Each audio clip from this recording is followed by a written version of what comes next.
Hello, and thank you for joining us on excerpts from our family store walking tour.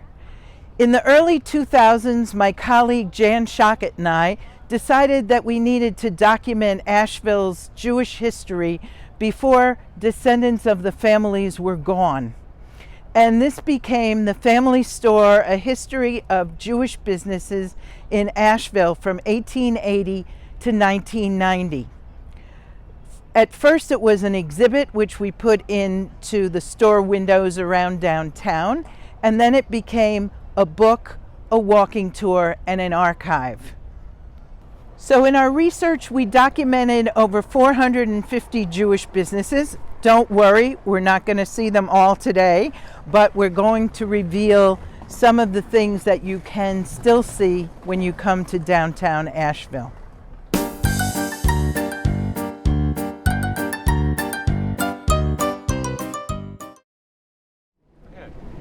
The first Jews to come to Asheville that we can document came during the Civil War. They came on a stagecoach, and it was the Lipinskys and the Whitlocks, and they also came to open businesses, retail businesses in the downtown. It wasn't until 1880, when the railroad came, that Jews were able to get here in larger numbers, though still very small. And they came for three reasons. The first reason was that immigrants would follow the rail lines, and this coincided with the Eastern European migration. The second reason they came was their health, primarily tuberculosis. Doctors would say if anyone had a respiratory ailment, they had to go to the mountains and breathe the clean mountain air. The third reason people came was what we call family chains. So you would write home to your brother or your cousin and you would say, I need help in my business, or come, it's beautiful here, you'll make a living.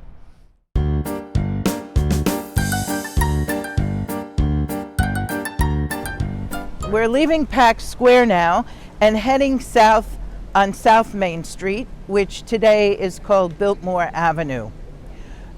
This was the heart of the Jewish businesses in the 1880s to about the 1920s. On the left side of the street, every building had a Jewish-owned business in it between Pack Square and Eagle Street. On the other side, you had Palais Royal and today Adler Court, named for the Adlers who had an Army-Navy store here. From Biltmore Avenue, we're making a left onto Eagle Street and going into the area that was formerly called the Block. So here we are on the Block. This was traditionally the African American Business District. Behind me is the YMI, the Young Men's Institute, which was built in 1892 to be a center, an anchor of this community, and also to house the African American workers who were helping to build the Biltmore House and the Biltmore Estate. But just because this was the African American Business District didn't mean that every business owner was African American. There were many Jewish business owners here. The Michaloves had a grocery store down here in the early 1900s, which they lived in. The Feldmans had a grocery store here up until the 1960s. Jewish merchants had a different relationship with their African American customers than Southerners. First of all, they treated them like customers. They were allowed to try on clothes. They gave them credit, things that they could not get in other businesses. From Eagle Street, we're heading north on South Market Street back to Pack Square.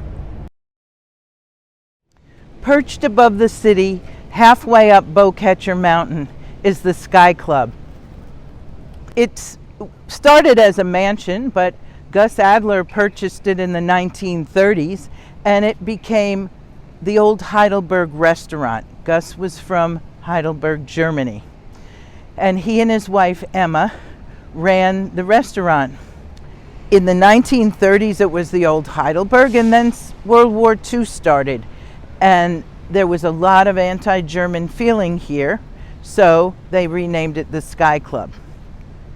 It was a place to socialize.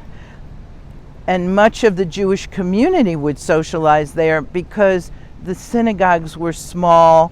They weren't, comfortable for a lot of socializing. So they would go up there. Here is Asheville's City Hall, built in the 1920s by architect Douglas Ellington, who studied at the L'École des Beaux-Arts. Jewishly, we've had 3 Jewish mayors. The first, Ken Michaelov, in the 1990s. His family came here in the 1890s, and so he was born and raised in Asheville. Our second Jewish mayor was Lenny Sitnick. She was, I call her the Bubby Mayor.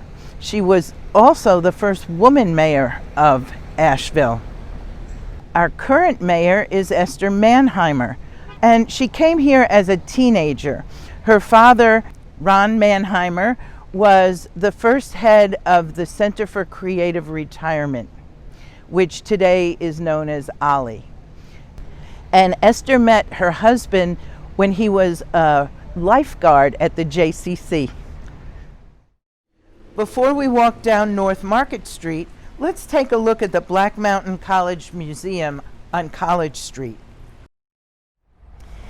In 1933, a few professors from Rollins College got together and founded Black Mountain College in Black Mountain.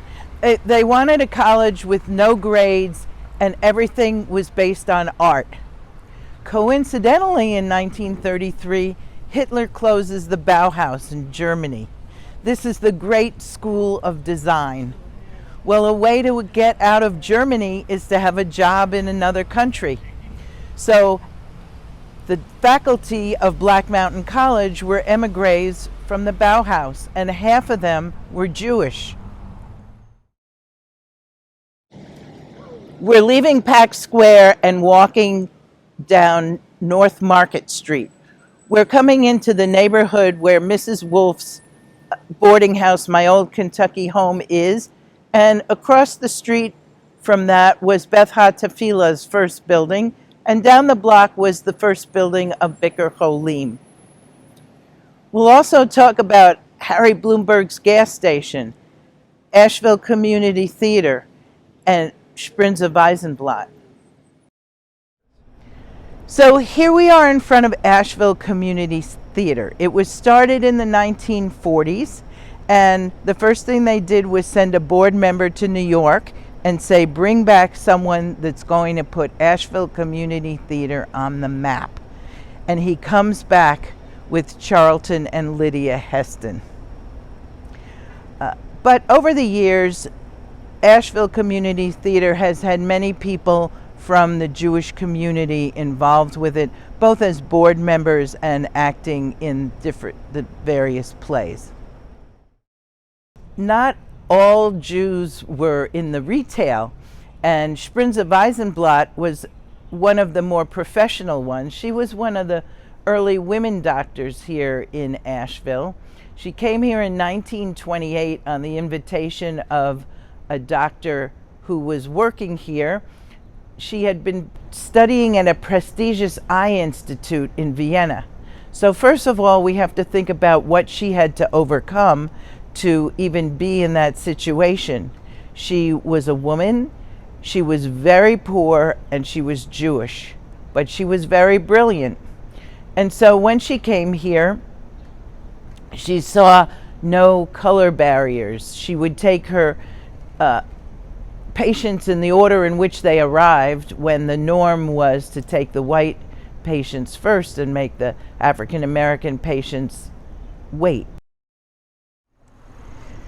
This was Harry's gas station, and Harry Bloomberg was born in 1904. He was the youngest of 5 children, and they lived in this neighborhood, very near the Wolfs.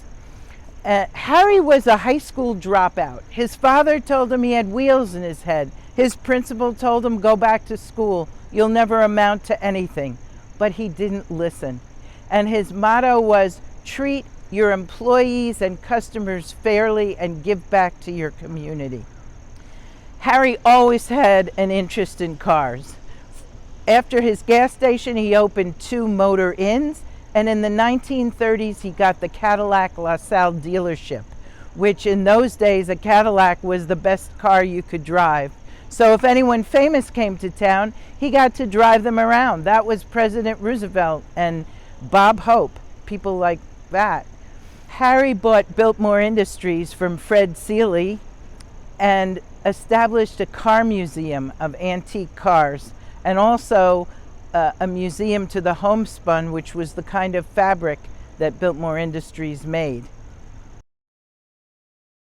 Here we are in the backyard of my old Kentucky home, the boarding house of Julia Wolfe. Harry, whose gas station was right next door, wanted to build a motor inn. A motor inn being not a place for people to stay, but a place to park your ragtop cars and have them detailed. Well, he grew up in this neighborhood and he knew Mrs. Wolfe. Mrs. Wolfe was all too glad to have a piece of real estate in her backyard, thinking Harry would go bankrupt and she would get a great building.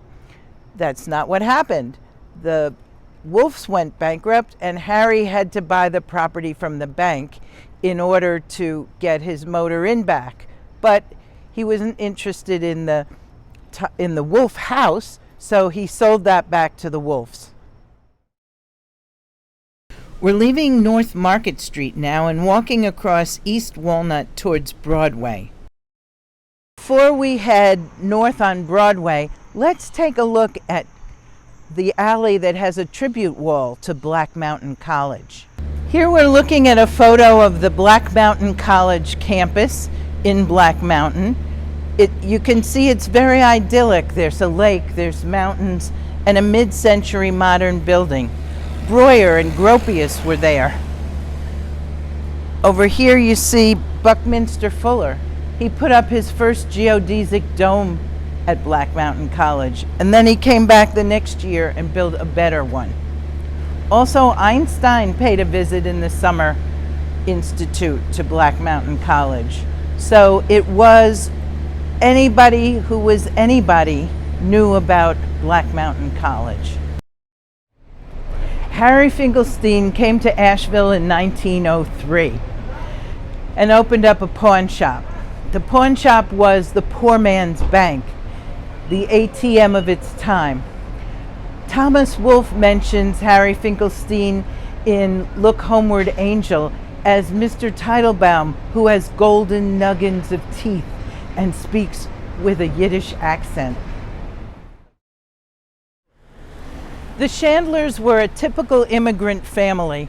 They came to Asheville in the early 1900s, and they lived above a store. They hemmed handkerchiefs and rolled cigars. When Urban Renewal took his business, his son Aaron opened up Chandler's Pickle Barrel in this location, which had been a former Pure Oil gas station, and his wife opened up a hobby store in the same building. As we walk north on Broadway, we'll see Asheville Showcase, the Moog Museum, and the Masonic Temple. Here we are on North Broadway in front of Mr. Equipped. He was part of Asheville Showcase. Now, Leon Rockamora came to Asheville in 1918, and in 1935 he came home on Friday and he was dead by Sunday. His wife and 2 teenage sons were left with the restaurant supply business. Few women were in this business in the 1930s. Fan Rockamora had to go to the Bowery in New York City, a very dangerous place, to get her merchandise. Today, the business is still going. It's not in the family anymore. And the 2 teenage sons, we've just lost them. Leon was 100 and Bill was 97. Here we are on North Broadway, and right across from Asheville Showcase is the Moogseum. Robert Moog came to Asheville in the 1970s. He's known as the father of commercial electronic music. He developed the Moog synthesizer. Many famous groups have used his synthesizer, including the Beatles and Prince. He's buried in the Lou Pollock Cemetery of Congregation Beth Israel. His wife, Ileana Grams, was the early director of the Center for Jewish Studies at the University of North Carolina, Asheville. Here we are in front of the Masonic Temple on North Broadway. The lodge was founded in 1848, and this building was constructed in 1913. Being a Mason for Jews was a way to assimilate. Rabbi Fox of Biker Cholim, an immigrant rabbi from the old country, was a Mason. And when he got run over crossing Merriman Avenue, he had a Masonic funeral. From the Masonic Temple, we'll walk west on Woodfin Street to Lexington Avenue and to Chicken Alley. Woodfin Street is now the north boundary to downtown since the interstate was built. Here we are in Chicken Alley. It's off of Woodfin Street between Lexington and Broadway. This is where the farmers would bring the chickens, and there would be several butchers here to slaughter them. One of them was Jake Rosen, who had served in the Russian army and came to Asheville in the early 1900s to join his brother Max in the produce business. But eventually he had his own business and he was a shachet, so he could slaughter kosher chickens. Keeping kosher was a difficult decision for the Orthodox. The meat had to come from far away, and refrigeration was not always good, and it was very expensive. Here we are on North Lexington, and although this is a new store, in the past, this was Bessie Rosen's grocery store. Jake was up above slaughtering the chickens, and Bessie had a grocery store. It became the largest grocery store on Lexington Avenue, and she had the first walk-in cooler. It closed during World War II because there wasn't enough labor or enough men to do the deliveries. Here we are on North Lexington Avenue going south. This was the blue-collar shopping district where the factory workers would shop at stores like the Dollar Store and the Bargain Barn. But in those days, these were mom-and-pop stores, not chain stores. Here we are in front of the Vanderbilt Shirt Company. No relation to the Vanderbilt. It was started by 3 Jewish guys who came home after World War II. They had no idea how to make shirts. They were very forward-thinking and cared about their employees. So when they noticed that so many of their employees were missing front teeth due to poor nutrition, they hired a health department nurse to come and teach them better nutrition. Here we are in front of Tops for Shoes. The Resnikovs came to Asheville in 1950 because Izzy Goldstein told his friend, "Come to Asheville, you'll make a living." So Tops is in its 3rd generation of being family owned.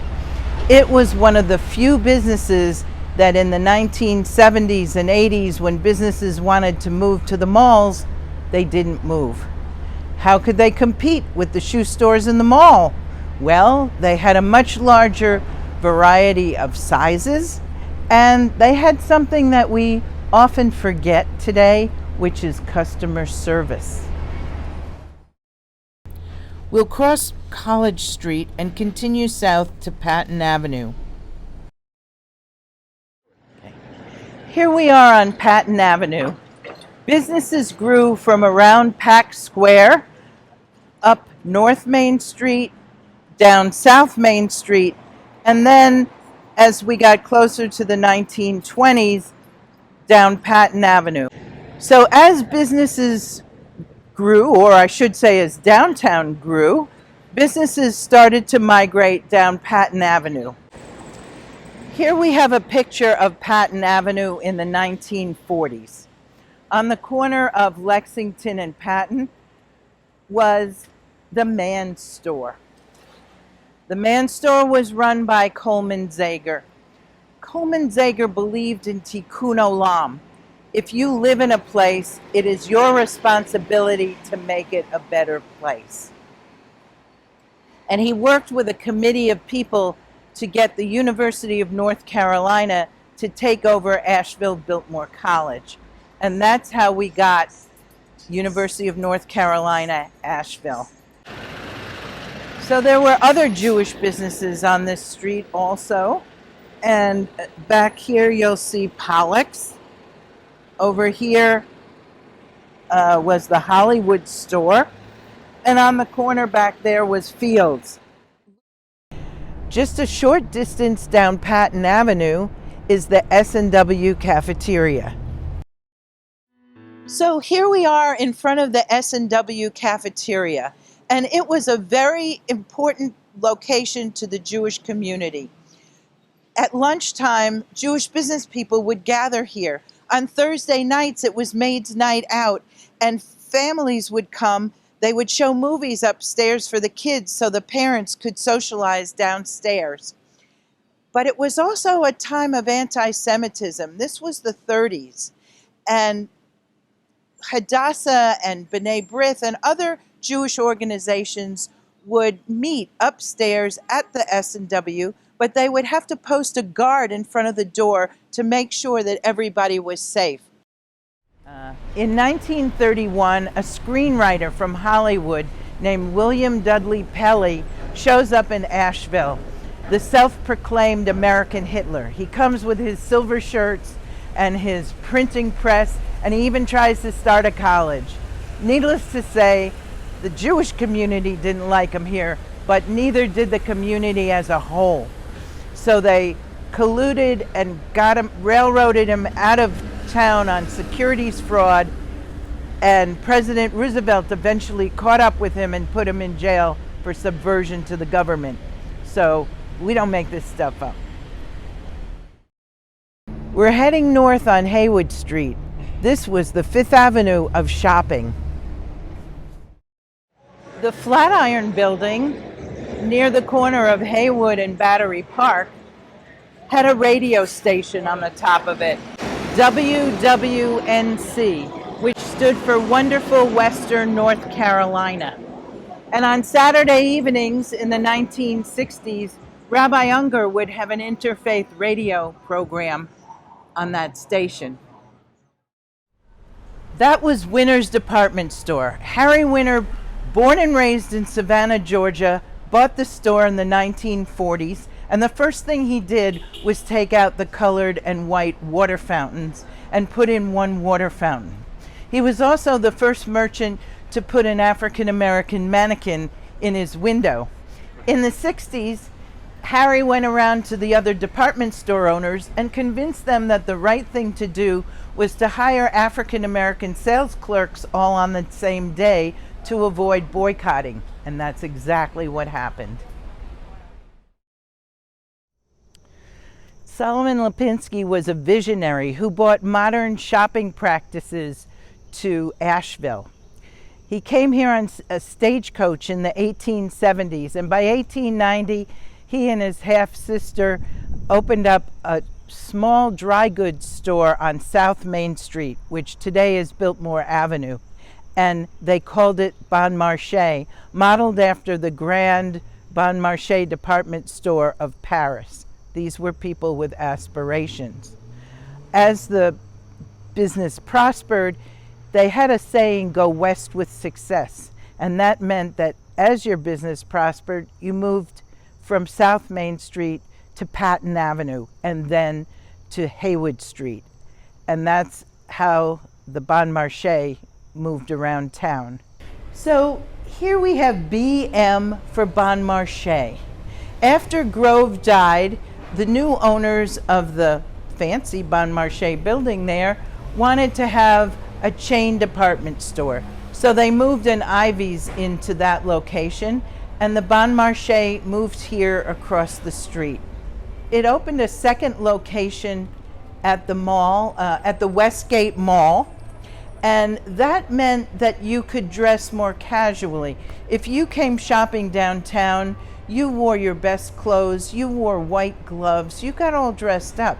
But if you went shopping at the Westgate, you didn't need to get fancy, you could just go in your plain clothes. So that was the draw, plus there was parking. Here we are at St. Lawrence Basilica. Even here there's a Jewish connection. Rabbi Sidney Unger, who did a lot of interfaith work, donated a plaque in memory of his good friend Monsignor Bors. Hope you've enjoyed our tour of downtown Asheville. Come down here and look for yourself for the names that you can still see on the buildings, the clues that still reveal the Jewish history here. Now we're heading north toward the two synagogues, Beth HaTefillah and Beth Israel, the JCC, UNCA Asheville, and the cemeteries.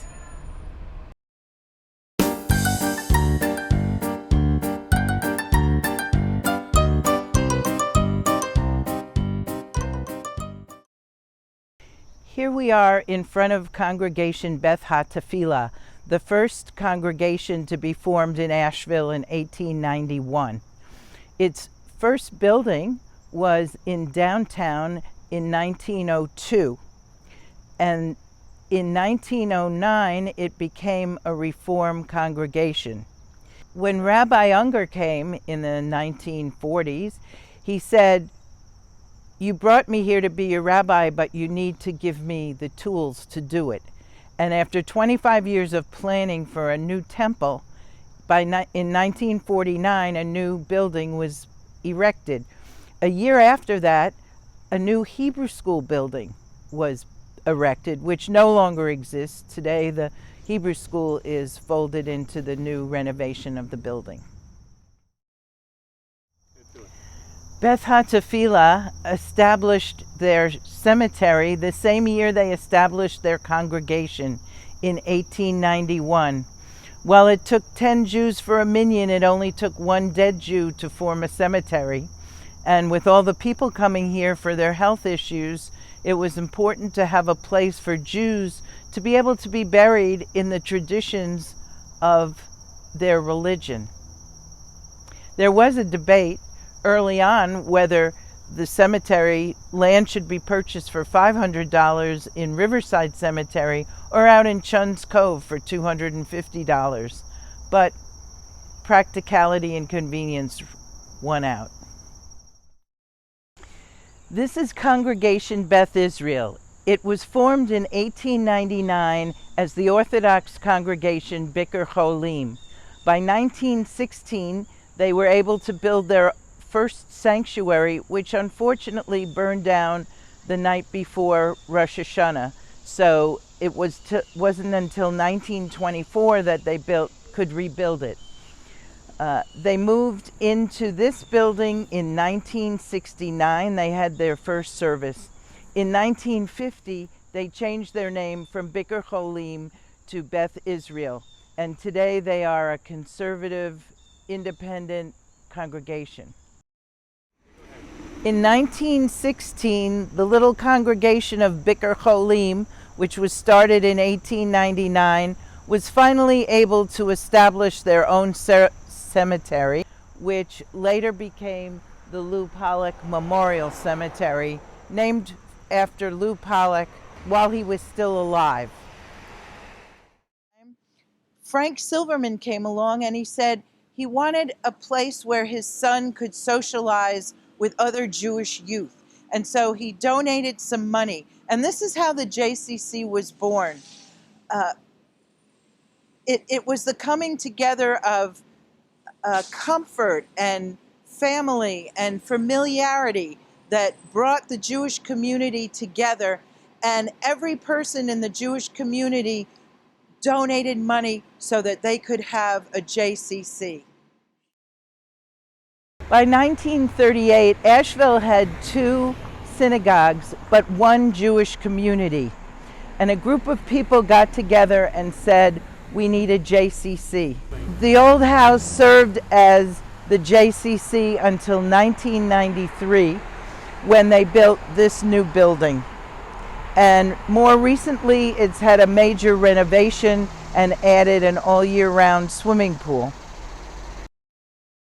Here we are at the University of North Carolina, Asheville, which was started in the 20s but moved to its current campus in the 1960s. Here, 6 buildings, a track, and a room and alley are named for members of the Jewish community who gave their service, their money, and felt that the value of education was so important that they wanted to increase the access for other people. Here we are on the campus of University of North Carolina, Asheville, in front of Ramsey Library, which houses the university's special collections. Within the special collections is our Jewish collection, Jewish Life in Western North Carolina, which includes archives from the temple and the synagogue, as well as the Center for Jewish Studies, which is a liaison organization between the community and the university and provides visiting lecturers and programs for both the community and the university.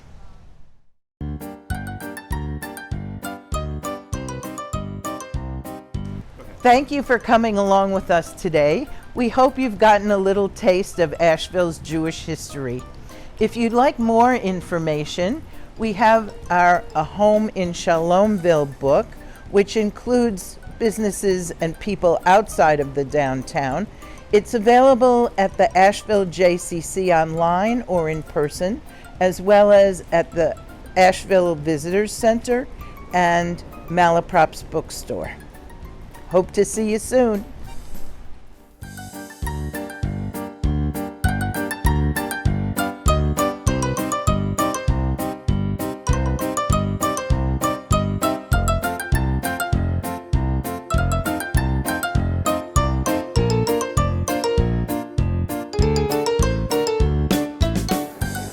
Who knew that Asheville had this much Jewish history? It's amazing.